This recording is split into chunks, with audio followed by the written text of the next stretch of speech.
ลืมเรื่องราวที่ปวดร้าวใจปัดเป่าทิ้งไปบนทางหายเวมาเถิดพี่น้องเพื่อนพ้องฮาเลถึงรถจะเทไม่เทไม่ใช่เรื่องสำคัญใช่มีฝันมีหวังมีหนทางเสมอรวมพลเพื่อนเกลือถึงไหนถึงกันมีแค่วันนี้เราไม่ต้องแค่วันนั้นถึงนรกสวรรค์ยังมีเกลือมีกันจะสนมันทำไมจบนี้แด่เพื่อนและมิตรภาพที่ทราบซึ้งมานานแต่ไม่เคยอธิบายไม่เสียชาติเกิดแล้วและมิตรสหายที่มีเพื่อนดีๆอย่างนายที่มีเล่าแรงๆย้อมใจฝันร้ายกลายเป็นดี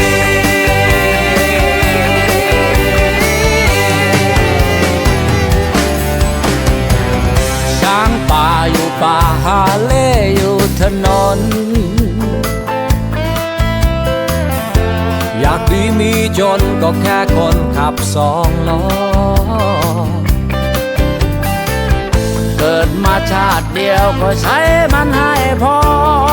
เพื่อชีวิตติดล้อขอแค่เศษสตางค์เติมน้ำมันน้ำเมาเอาเสพซะเลย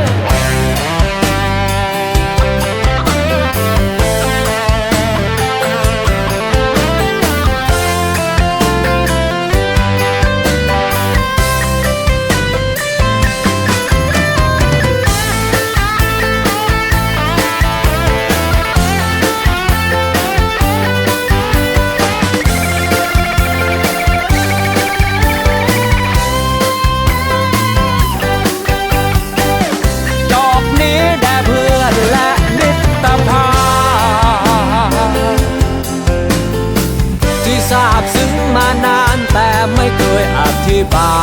ย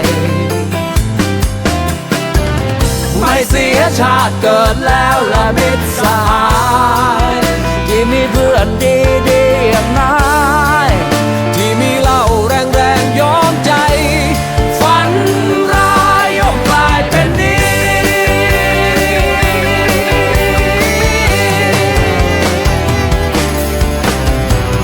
ช้างป่าอยู่ป่าหาเล่อยู่ถนนอยากดีมีจนก็แค่คนขับสองล้อ